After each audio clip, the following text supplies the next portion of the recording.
really excited to get this video going because one of the things that we did for our kitchen remodel to really make it budget friendly is to build our own kitchen cabinets. But of course that means we have to paint them. Painting unfinished cabinets is a little bit different than painting cabinets that are already installed. So I want to kind of go over what we did to get a super smooth professional finish. And even if you don't want to build your own kitchen cabinets, you can use this to do buy unfinished cabinets. That is a big savings over buying pre-finished cabinets, which is really a great option as well. So obviously the first thing you want to do is make sure you do a great wood choice. Hardwood is going to really give you a super smooth surface, and it's going to last without getting dings. It also takes the paint really well, so it gives you a really great finish. So I would definitely recommend spending a little extra money. For our kitchen cabinets, we used poplar. Poplar is a very inexpensive hardwood. It's got kind of a green tinge to it, but it's great because if you're painting it, you don't notice that. Most of the time people don't use poplar as a stainable wood, but you may like the color it ends up being depending on testing it out with some different stains. So it could be an option there as well.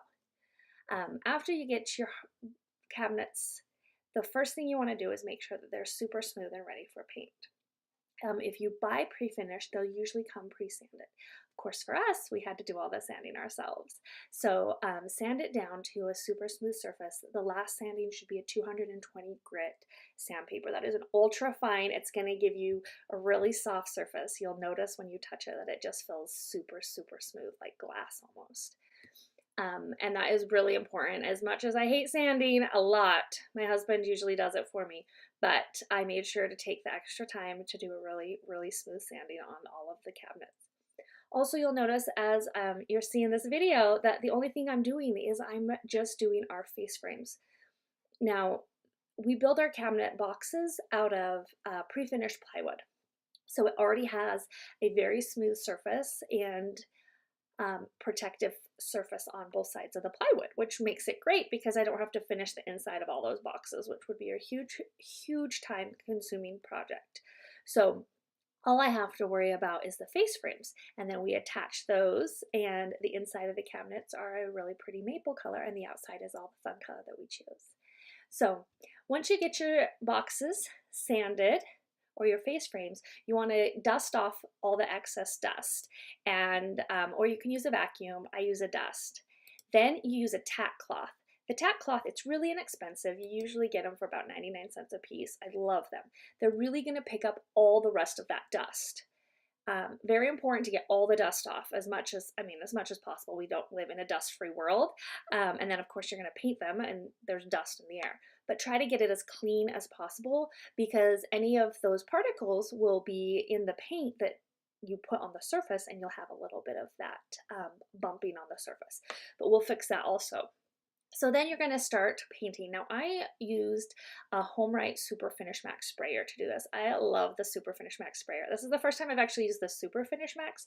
I've used the regular Finish Max many times and I really loved it, but I got the Super Finish Max. It's a bit easier. You don't have to thin your paint. However, I did choose to thin my paint because it gives me a little bit finer particles on it. I did some testing and tried it out both ways. So it's giving me a smoother surface on this. Now it also depends on what paint you're using. Some paints are thicker, some paints are thinner. So really you kind of want to test it a little bit. But I am using Behr Marquee paint for ours. This paint is one coat. I obviously didn't do one coat. I wanted a super hardy surface. So I did 4 coats technically, but 2 times with the sprayer. And it turned out really beautiful and covered up everything. So once you get your cabinet sanded and ready for paint, it's time to set up your paint area. Because I have a lot of cabinets, I didn't want to have to do lots of different painting sessions. I decided to set up my massive paint area. So I started with a 9x12 drop cloth and I just put it in the middle of my driveway. Then to protect it and make sure that nothing from the tree or anything else fell on it, I did a 10x10 easy up tent over the top of it.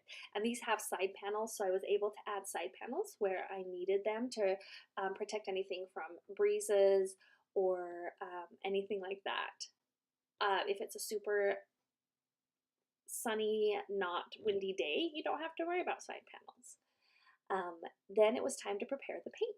So if you're using an older paint in a paint sprayer, you definitely want to strain it out. I use this paper cone. This is a few dollars at the home improvement store for like a pack of 4, I believe, and really easy to use. You just put your little paper cone inside of your paint container and or where you're putting the paint, and then you just dump it right in. You'll see in the next video, I actually didn't use the cone for this. This was the first time I'd even opened up the paint, so I didn't have to worry about like any dried bits or particles that may have fallen into the paint from a previous painting experience. So I used a super precise and formal method of measuring my paint and water to thin it out. It's called the cup method. Yeah, really formal. I used about a 1/4 cup of water per every 1 cup of paint. And so I had plastic cups, and I just put in about 2 cups of paint and a 1/2 cup of water and stirred that up. And that was how I thinned my paint out. It doesn't have to be too precise. I just wanted it slightly thinner so that it was able to give me a really small particles and a really smooth finish. Once I got that stirred up perfectly, it was time to start painting. So you will need an extension cord for your paint sprayer, especially if you're moving around a large area like these face frames. So hook it up, and then it's time to get going. Now, I always recommend having maybe a scrap of wood handy that you can use to test out any spray pattern before you go to your final project, because you can adjust how much paint is coming out on the Super Finish Max. There's a dial right next to the handle that allows you to have more or less paint. I found for my project, especially these smaller face frames, I liked less paint coming out. For maybe the side panels that I put on the side of my cabinets, I did a little bit more paint coming out because it was a larger surface. And so I tested that out on a scrap piece, and then it was time to get to work. So I sprayed all of these cabinets with 1 light coat first. And that is why I said you will want to do maybe 4 coats, but it's really only twice, because by the time you get done with the first light coat, you're ready to start right back at the beginning with your second light coat. The paint sprayer really makes your paint dry super quick, which is great. So it took me probably about 20 minutes to get 2 light coats on all of those face frames, which was really great. Then you want to let them dry for maybe a couple hours, let the paint get good and dry, and you're going to go back to sanding them. Now this I know seems a little crazy. Sanding is super important between coats to get a super smooth and professional finish. I like to use sanding blocks, and I use like a really ultra fine sanding block. You can also use sandpaper, but I would recommend doing this by hand instead of with your actual sander, because it can take off too much of the paint, which is not what you want to do. You just want to take off any of those dust particles that have gotten in on it or anything else. So give it a nice super smooth paint sanding, and then set it up for painting number 2. And again, 2 light coats is way better than 1 thick coat. So give it one light coat, and then by the time you get to the end, you can start over and do your second light coat. Now with these second coats can be a little bit challenging because you can't tell where you've already applied the paint on that second coat. So just kind of try to keep pattern. I always tried to do all of the insides and then all of the outsides and then the tops to make sure that they were painted. Now the great thing with painting face frames is you don't have to paint the back. You actually want the back to be raw wood so that the wood glue will adhere to it when you apply it to your cabinet boxes, which is super awesome, saves you a few steps.